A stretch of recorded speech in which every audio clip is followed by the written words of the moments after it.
Gary Krishnan साहब का मामला ये था कि उन्होंने सबसे पहले तो ये मुतालबा किया कि उनके साथ जो कोचिंग स्टाफ लगाया जाए, जो हेल्पिंग स्टाफ होता है चीफ कोच का, वो उनकी मर्ज़ी का लगाया जाए और उनकी मर्ज़ी के पैसों पर लगाया जाए। गैरी कृष्णन नस्ल के लोग जो हैं, ये आज भी बाकी दुनिया को अपनी नौ आबादी समझते हैं या अपना ग़ुलाम समझते हैं। इसलिए वो जो बात कहते हैं उसको हुक्म की तरह सादर करते हैं। जब इनको लगाया जा रहा था तो दबे लफ्ज़ों में मैंने उस वक्त भी कहा था कि गैर मुल्की कोच कौमी टीम के साथ नहीं होना चाहिए, और उसकी बुनियादी वजह यही है कि उनके जज्बात, एहसासात, उनकी जो फीलिंग्स हैं वो कौमी टीम के साथ मैच नहीं करती हैं। बिस्मिल्लाहिर्रहमानिर्रहीम। बोलते कालम के साथ मैं आमिर रज़ा ख़ान, और मैं सारी ज़िंदगी जो है स्पोर्ट्स कवरेज की है। मैंने स्पोर्ट्स रिपोर्टर रहा हूँ, स्पोर्ट्स का एडिटर रहा हूँ, स्पोर्ट्स से ही वाबस्ता रहा हूँ, तो इसलिए खेलों के बारे में कुछ, मैं ज़्यादा नहीं, कुछ नौ हो रखता हूँ। पूरी दुनिया का मैंने ट्रैवल किया है क्रिकेट के हवाले से।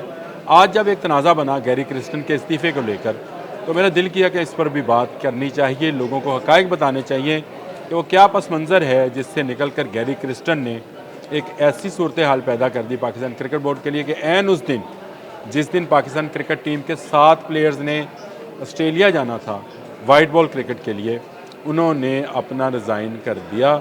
इससे पहले काफ़ी लंबे अरसे से ये बात चल रही थी कि गैरी कृष्णन और पाकिस्तान क्रिकेट बोर्ड के हकाम जो हैं उनमें कुछ खिंचाव नज़र आ रहा है। गैरी कृष्णन जो हैं उन्होंने जो इस्तीफ़ा दिया उस पर यह बात निकल कर सामने आई पहले कि शायद पाकिस्तान क्रिकेट बोर्ड ने उन्हें सिलेक्शन कमेटी से अलग किया था, इसलिए वो जो है वो नाराज़ हैं, लेकिन ऐसा कोई मामला नहीं था। पाकिस्तान क्रिकेट बोर्ड के मौजूदा चेयरमैन मोहसिन नकवी गैरी कृष्णन के साथ तमाम मामलात को खुश सलूबी से सर अंजाम देना चाहते थे।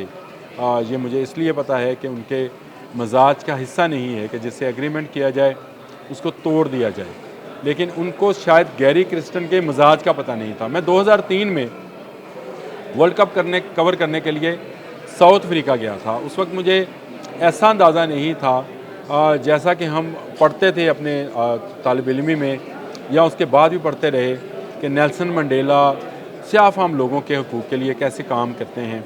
लेकिन साउथ अफ्रीका जब गया तो समझ आई कि ये जो गोरे हैं वहाँ के, साउथ अफ्रीका वाले गोरे जो हैं, ये किस हद तक स्याफ़ाम लोगों से नफ़रत करते थे और करते थे। उस वक्त भी 2003-4 की बात बता रहा हूँ, उस वक्त भी ये इसी तरह से नफ़रत करते थे।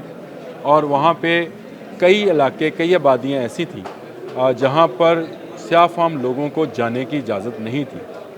वहाँ पे कई होटल्स ऐसे थे, कई रेस्टोरेंट्स ऐसे थे। गो की आज़ादी थी, मिल चुकी थी, लेकिन इसके बावजूद गोरों ने अपना अलग से सिस्टम बनाया हुआ था, आबादियाँ बनाई हुई थी, बार लगाई होती थी, बॉब वायर, उसमें करंट छोड़ा होता था और लिखा होता था कि Africans are not allowed to enter this area. मतलब वहाँ उस एरिया के अंदर मुझे जाने का भी इत्तेफाक हुआ, रहने का भी इत्तेफाक हुआ। हमारी मेज़बान थी खतून एक, वो हमें ले गई अपने घर, लेकिन वहाँ पे लिखा हुआ था कि यहाँ पर काले एंटर नहीं हो सकते हैं। मैंने खुद अपनी आंखों से देखा। उस ज़माने में मेरे पास कैमरा हुआ करता था, मैंने उसकी तस्वीर भी बनाई थी। तो गैरी कृष्णन उसी मिजाज के बंदे हैं। मैंने फिर रॉबन आइलैंड भी गया जहाँ पर नेल्सन मंडेला ने अपनी उम्र के 25 साल कैद में गुजारे, उसका भी नज़ारा किया। वहाँ लोगों से भी मिला। 40 दिन मैं साउथ अफ्रीका में रहा था, मुख्तलिफ शहर मैंने देखे थे। तो तब मुझे अंदाज़ा हुआ कि ये गैरी कृष्णन नस्ल के लोग जो हैं ये आज भी बाकी दुनिया को अपनी नौ आबादी समझते हैं या अपना ग़ुलाम समझते हैं। इसलिए वो जो बात कहते हैं उसको हुक्म की तरह सादर करते हैं। जब इनको लगाया जा रहा था तो दबे लफ्ज़ों में मैंने उस वक्त भी कहा था कि गैर मुल्की कोच कौमी टीम के साथ नहीं होना चाहिए, और उसकी बुनियादी वजह यही है कि उनके जज्बात, एहसासात, उनकी जो फीलिंग्स हैं वो कौमी टीम के साथ मैच नहीं करती हैं। वो पाकिस्तानी अवाम के जज्बात को फेस नहीं करते हैं। क्रिकेट हमारे खून में शामिल है। क्रिकेट को लेकर हम सब लोग बहुत ज़्यादा जज्बाती हो जाते हैं, तो इन जज्बात का उनको एहसास नहीं होता। हाँ, अगर लोकल कोच हो तो उसको पता है कि मैंने जब वापस जाना है तो किसी ने बाहर ना भी पकड़ा तो मेरे अपने घर के ही मामे, चाचे, ताए, दादे, भाई, बेटे वो पकड़ लेंगे कि भाई आपकी टीम ने क्या परफॉर्मेंस दी। गोरों को इस बात की परवाह नहीं होती है। अब गैरी कृष्णन साहब का मामला ये था कि उन्होंने सबसे पहले तो ये मुतालबा किया कि उनके साथ जो कोचिंग स्टाफ लगाया जाए, जो हेल्पिंग स्टाफ होता है चीफ कोच का, वो उनकी मर्ज़ी का लगाया जाए और उनकी मर्ज़ी के पैसों पर लगाया जाए। ये पूरी दुनिया से मुख्तलिफ लोगों को इकट्ठा करते हैं और इकट्ठा करने के बाद फिर उनसे अपनी डील करते हैं और डील करके उसके कि आपका एग्रीमेंट कराएंगे 1 साल का, 2 साल का, 3 साल का। और आपको साथ जब किसी नेशनल टीम का जो है बैज वो लग जाएगा कि आप लेट्स से कि आप पाकिस्तान कौमी क्रिकेट टीम के फील्डिंग कोच रहे हैं, तो आपका भाव और बढ़ जाएगा। जैसे जो भी नेशनल टीम के साथ रहे तो उसका भाव बढ़ जाता है कि जी बहुत अच्छा कोच है शायद, तो दुनिया भर में अगर ना भी किसी कौमी टीम के साथ लगें, अगर किसी क्लब किसी काउंटी में भी लगें तो उनको अच्छे खासे पैसे मिलते हैं। ये पहला हुक्म था जो वहाँ से सादर हुआ। फिर हुक्म हुआ कि हमें सिलेक्शन कमेटी में से क्यों निकाला गया, और फिर उन्होंने कहा कि इसके अलावा मुझे जो है टीम सिलेक्शन में हिस्सा दिया जाए, मैं टीम सेलेक्ट करूँगा, उसमें कोई बोले ना। ये वो सारी बातें थी जो वो आहिस्ता आहिस्ता हुक्म के तौर पर सादर फरमा रहे थे, और पाकिस्तान क्रिकेट बोर्ड तहम्मुल से उनकी बातें सुन रहा था, क्योंकि पाकिस्तान क्रिकेट बोर्ड अपॉइंट कर चुका था गैरी क्रिस्टन को वाइट बॉल क्रिकेट के लिए। लेकिन अचानक ये मामला मज़ीद बिगड़ा जब गैरी क्रिस्टन ने कहा कि अगर मेरे मुतालबा तस्लीम ना किए गए तो मैं रिज़ाइन कर जाऊँगा। ये वो लम्हा था जिस पर ज़िद को देखते हुए chairman cricket board Mohsin Naqvi ने अपने तमाम जो लोग हैं पाकिस्तान क्रिकेट बोर्ड के जो आला काम हैं उनकी मीटिंग कॉल की और उनसे बात की कि ये ब्लैकमेलिंग है, इस ब्लैकमेलिंग में कम से कम हम तो नहीं आएंगे। गैरी क्रिस्टन शायद किसी और वहम गुमान में थे, वो इस क्रिकेट बोर्ड को भी अपनी एक छोटी सी कॉलोनी समझ रहे थे, इसलिए शायद उन्होंने कहा होगा। लेकिन उन्हें शायद अंदाज़ा नहीं था कि chairman cricket board Mohsin Naqvi जो हैं वो कभी भी ब्लैकमेल नहीं होते हैं किसी से भी। ये मैं इसलिए भी जानता हूँ कि पिछले 17-18 साल से हम उनके साथ हैं, वो ब्लैकमेल तो होते नहीं हैं। लिहाजा उन्होंने उसकी ब्लैकमेलिंग मानने से इनकार किया।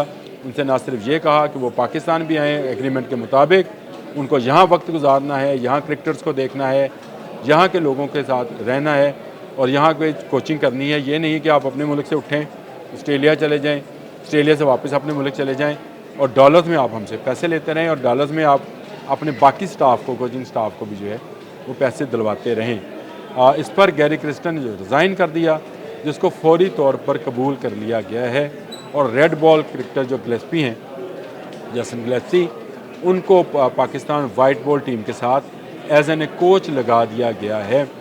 वक्ती तौर पर ये बहुत अच्छा फ़ैसला है, इसलिए भी अच्छा फ़ैसला है कि टीम ऑस्ट्रेलिया जा रही है और गिलेस्पी का तल्लक ऑस्ट्रेलिया से है। वो वहाँ के माहौल को, वहाँ के विकटों को, वहाँ के लोगों को, प्लेयर्स को बहुत अच्छे तरीके से जानते हैं और उनके ये जानना जो है पाकिस्तानी टीम के किसी न किसी तौर काम भी आएगा। लेकिन ये मुस्तकिल हल नहीं है। पाकिस्तान क्रिकेट बोर्ड को अब मुस्तकिल हल सोचना है। पाकिस्तान क्रिकेट टीम के साथ जब भी हेड कोच लगे वो पाकिस्तान से हो, उसके साथ आप कोचिंग स्टाफ साउथ अफ्रीका से लें, उसके साथ कोचिंग स्टाफ ऑस्ट्रेलिया से लें, बरतानिया से लें, जो भी प्लेइंग कंट्रीज़ हैं क्रिकेट की जहाँ पर से मिल सकता है, अच्छा स्टाफ आपको मिल सकता है, वहाँ से ज़रूर लें। लेकिन जब तक आपके पास लोकल कोच हेड कोच के तौर पे नहीं होगा, आपके प्लेयर्स भी डिसिप्लिन में नहीं रहेंगे।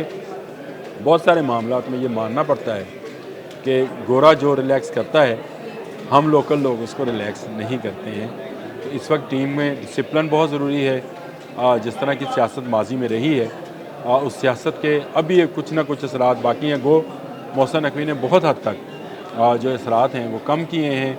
अभी आपने सेंट्रल कॉन्ट्रैक्ट की जो फ़हरिस्त देखी, उसमें भी आपको नज़र आया कि जिन लोगों ने सियासत की उन्होंने उसका खमियाजा भी भुगता है। किसी ने ट्वीट करके खमियाजा भुगता, किसी ने किसी के ज़रिए बयान दिलवा कर, तो पता तो चल जाता है कि अगर किसी का भाई बहन ससुर बयान दे तो पता चल जाता है कि यह बात, ये आवाज़ कहाँ से आ रही है। तो उनको भी स्नब करने की कोशिश की गई है। टीम ऑस्ट्रेलिया के लिए रवाना हो चुकी, 7 प्लेयर्स तो कम से कम रवाना हो गए। रिजवान कप्तान हैं, बेहतरीन कप्तान रहेंगे, बाबर उनके साथ खेलेंगे और उम्मीद है कि ऑस्ट्रेलिया में टीम वैसी ही परफॉर्मेंस देगी जैसे इंग्लैंड के साथ टेस्ट क्रिकेट में परफॉर्मेंस दी है। आज के लिए इतना ही। अल्लाह हाफ़िज़।